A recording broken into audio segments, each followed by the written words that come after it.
OK, dans cette vidéo, je vais vous montrer comment faire la double maille qui est nécessaire pour faire un peu le motif de ce patron. Alors, je décide de commencer au début du rond, de la ronde, du tour, pour vous montrer un petit peu comment on fait pour déterminer est-ce qu'il faut que je fasse une maille double ou une maille à l'endroit, et puis comment est-ce que je peux voir ça. Donc, évidemment, pour les deux premiers tours, c'est un peu, il faut compter, là, il faut vérifier. Mais une fois qu'on a fait quelques rangs, on peut voir les mailles. Donc, ce qui se passe, c'est, si c'est pas assez évident, la première maille, ce qu'il faut faire, puis on ne veut pas nécessairement tout noter et cocher avec la liste, ce qu'on peut faire, c'est on peut regarder les V. Donc, ici, on a un beau V qui est formé par des mailles doubles. Et la maille qui est par-dessus, le V, c'est la maille qu'on va utiliser pour faire une maille double. Donc, je sais que celle-ci va être une maille double parce que je peux voir le V. Donc, ça va être une maille double, une maille à l'endroit, une maille double. Donc, ma première maille dans mon rang ici, ça va être une maille double. Donc, pour faire la maille double, on prend la maille à l'envers ici qu'on a fait au rang précédent.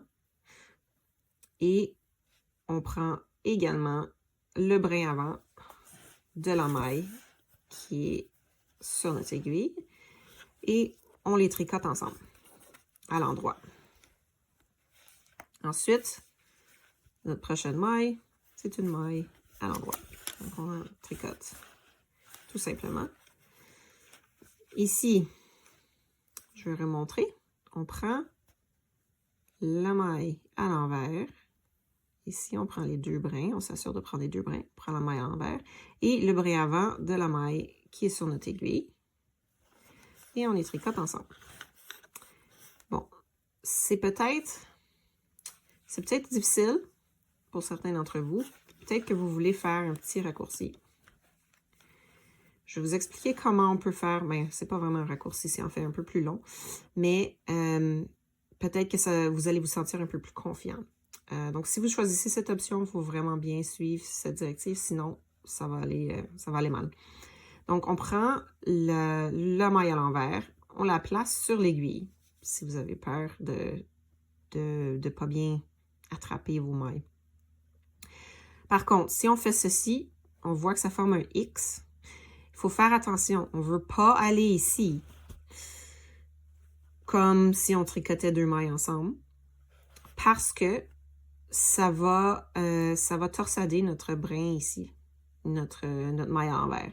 Donc, ce qu'on veut faire, c'est qu'on va aller en dessous du X, okay, dans le petit trou ici, qui est formé entre la maille qui était sur notre aiguille et notre maille à l'envers ici, qui est là.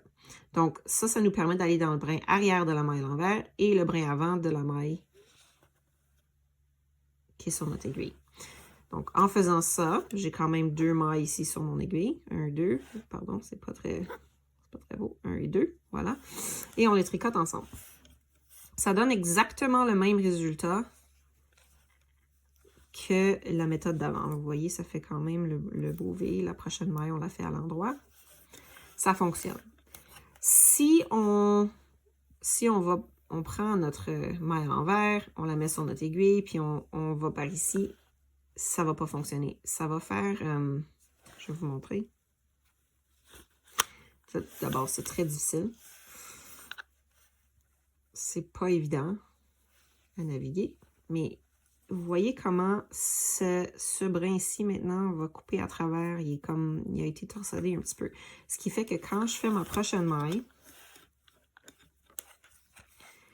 ça va me donner un genre de trou ici, puis ensuite, j'aurai deux mailles à l'intérieur de mon V qui va un peu ruiner le patron, puis ça va tout le serrer un dans l'autre, puis ça va pas donner le look qu'on cherche. Donc, pour réparer cette erreur-là, on veut s'assurer, vous voyez, il a été torsadé un petit peu, là.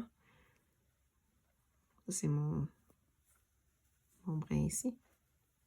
On veut s'assurer que... On met son aiguille. On veut s'assurer qu'on rentre dans le X comme il faut. Donc, on va mettre notre aiguille ici. On le met sur l'aiguille. On va en dessous du X. et on tricote notre maille. Je vous suggère quand même d'essayer la méthode originale que je vous ai montrée parce que c'est en fait très faisable. Et puis, les mailles ne veulent pas s'enlever. Ça se fait bien. Il y a un beau trou ici, parfait pour sortir. Voilà. Notre prochaine ronde serait une ronde à l'envers ici. Puis si vous remarquez, j'ai 4 V, ce qui veut dire que j'ai 8 rangs de fait. Donc, chaque V représente 2 rangs ou 2 tours. Et donc, si je voulais changer de couleur après 8 rangs, ici, je ferais un rang à l'envers avec un brin de cette couleur. Je couperais l'autre. J'ajouterais un brin de la nouvelle couleur pour changer.